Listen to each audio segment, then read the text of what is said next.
Considering technology sometimes leads us on the path of the bewildered to arrive at our soundest conceptions. We almost always envision the most outlandish considerations before arriving at the easiest solution. It's almost like we are thinking beyond our capabilities before arriving back within what we achieve through the process of elimination. We as humans, for some reason, always think bigger before realizing it's not within the boundaries of our advancements. The late great Nikola Tesla had the idea of the death ray, proclaiming it would end all wars and destroy armies 10 miles away. We recently found an eerie connection that appears to prove that Nazi Germany were actively trying to develop similar technologies, and had they succeeded, the outcome of the Second World War would have been much different. Just wait till you hear this. They called it the sun gun or the space mirror, and had they succeeded with such a technological breakthrough, Germany would have won the war without any further major conflict. Described in Life magazine July 1954 issue as a reflective, slightly concave disc approximately 1 mile in diameter, the sun gun would have focused solar rays onto enemy cities and burned them. An accompanying illustration shows a large mirror located 22,300 miles above the equator, focusing massive amounts of solar energy onto a city in America's northeast with devastating and unforeseen consequences. Originally conceived of in 1923 by German rocket scientist Hermann Oberth, Oberth originally intended the space mirror for peaceful purposes, such as illuminating ports and thawing frozen rivers, but the concept may have taken on its Death Star undertones with the rise of Nazism in the 1930s. No schematics survive to show how the Nazis might have built the mirror, but life suggests it would arrive in space pre-assembled. A small crew could possibly live inside the mirror, where they would breathe air produced by thousands of pumpkin plants and wear shoes soled with magnets to combat the lack of gravity. A helmet would be mandatory to protect against forgetful crashes into the ceiling. Seems laughable, we know, but you can imagine if this would have worked. In theory, it is plausible. We only smile upon hearing this today because it has never been tested. But as we said before, we almost always think of the impossible before arriving within our means, almost like we are envisioning technology that has existed before, almost like we are envisioning alien technology. After the war, Oberth attempted to bring other nations around to the idea, again promoting the space mirror's peacetime applications. In a 1961 interview, the scientist suggested the US build a mirror 300 miles in diameter and capable of terraforming Earth using material sourced from the moon to drive down cost. Oberth wasn't the only one to champion far-out space weapons. During the Cold War, German-American rocket scientist Wernher von Braun lobbied the US military to build a space-based weapon influenced by Oberth's ideas to combat the USSR. Von Braun said, "If we do not wish them to wrestle the control of space from us, it's time, and high time, we acted." For us, it has undertones of Tesla's so-called death ray. We do wonder how plausible it is to consider that human understanding and thinking are two different things. We believe we can reach bigger heights than we actually can, before inevitably ruling it out. But if we are in fact envisioning things that existed thousands or millions of years ago, and the human conscious witnessed such things, then could we in fact be recovering such memories from that time in the today and now? Just a thought, guys, but one we would deeply ponder. Let us know below what you are thinking. Thank you so very much for being out there for us. In turn, we will always be here for you. Thank you for watching, guys. Welcome back to Launchpad. I'm Christian Reddy, your friendly neighborhood astronomer. And I hadn't really expected to make a follow-up to my last video about the James Webb Space Telescope quite this soon, but officials from NASA and Arianespace are now acknowledging that the James Webb Space Telescope's launch will likely slip from October 31st to sometime in mid-November or maybe even early December. The news came on June 1st during a press event hosted by the European Space Agency.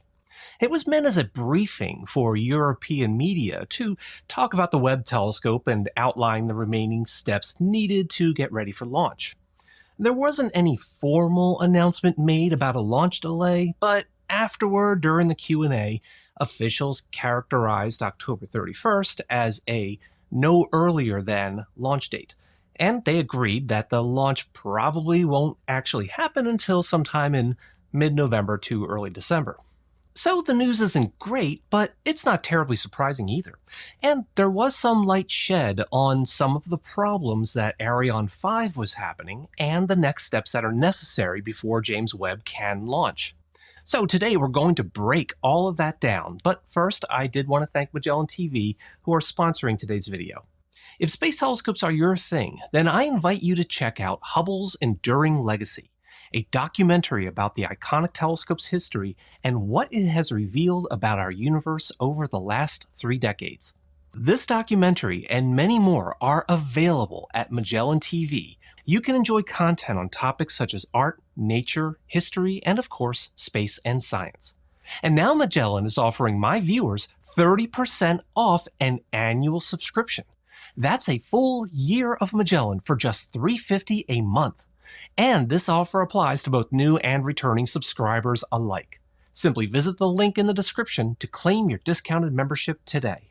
At the June 1st event, Thomas Zurbuchen, the Associate Administrator for Science at NASA, verified that Webb is nearing the end of its testing and verification phases. He mentioned an issue with Webb's transponders. Now, this was something that was mentioned previously a month earlier at NASA's May 11th event. I wanted to find out some more about these transponder problems, so I did a little bit of digging and I found a presentation from the JWST project office to NASA's Astrophysics Advisory Committee in March 2021. It described the transponder problems in a little bit more detail. It seems that on January 7th, transponder number 2's power output dropped. 2 days later, transponder number 1 started resetting itself in a continuous loop during a power-on test. The causes of both failures were identified as workmanship issues, and they had just degraded over time. The transponders were sent back to the vendor for rework and testing. The boxes are expected back in mid-June. They'll get reinstalled on the spacecraft and undergo a battery of electrical tests as well as a number of communication tests with the Deep Space Network. After that, it's a matter of getting Webb all closed out and installed in its shipping container. To that end, Zurbuchen said that Webb is on track to ship to French Guiana by the end of August, and by that time they'll have little to no schedule reserves left. I guess that's because of the transponder issue.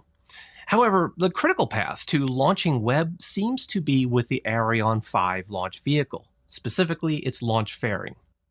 Daniel Deschambre, acting head of Ariane 5 operations at Arianespace, said that the launcher experienced vibrations when the fairing separated on 2 launches in February and August of 2020. He also spoke about how the fairing for the August launch had been modified to vent out the residual air in order to prevent damage to JWST during depressurization. Now, we talked about the venting problem and the vibrations in a lot more detail in our previous video, so I won't repeat all of that here. But during the event, Deschambre confirmed that the venting modifications had nothing to do with the anomalous vibrations and that the 2 issues were unrelated to each other. Later during the Q&A portion, he stated that the origin of the vibration anomaly had been identified and corrected. The new fairings were in the process of completing their tests and a qualification review had started, and that they should be complete in the next few days to weeks. Unfortunately, Deschambre didn't elaborate on what the actual problem was or what corrective actions were taken. He only said that they were just relatively minor problems and that they won't jeopardize Webb in any way. Cool. Now, as far as the actual launch is concerned, Beatriz Romero, the Webb launch director at Arianespace, verified that there are 2 commercial Ariane 5 launches scheduled ahead of JWST. The first of these launches is scheduled for the second half of July, with a second one planned for the following month. Romero said that following the second launch in August, they'll begin a 10-week launch campaign just for JWST. The first 2 weeks of the campaign will be spent getting the facilities prepared. Webb has very strict cleanliness requirements that exceed those required for typical spacecraft. So the clean room at the launch facility and the launch fairing will undergo a extra thorough cleaning and prep that will take about 2 weeks to complete. During the 2-week prep, Webb will be sailing from California through the Panama Canal to French Guiana. After its arrival, they'll need another 8 weeks to get JWST integrated, tested, sealed up in the fairing, and stacked on the rocket. 8 weeks is a long time, but part of that is because of the strict contamination protocols they'll have to observe. Even water vapor is a contaminant because once the telescope cools, water molecules will permanently freeze inside the telescope. So yeah, they'll have to deal with a number of contamination protocols they normally wouldn't have to. But once everything is ready, they can launch on any given day between 8:45 and 11 a.m. local time. Now, during the press event, there wasn't a formal announcement of a launch delay, but during the Q&A, Thomas Zurbuchen was asked if James Webb doesn't ship until the end of August, then doesn't a 10-week launch campaign imply the launch really won't occur until sometime in mid-November? Zurbuchen said, yeah, that sounds about right. They also reiterated that Webb can launch to L2 any time of the year, so they're not constrained to a limited launch window. But the launch window that NASA and ESA have agreed to lasts from October 31st to early December. So yeah, right now, the critical path is with Arianespace. They still have to complete 2 commercial launches and demonstrate they've resolved the vibration anomaly before they can even start getting ready for James Webb.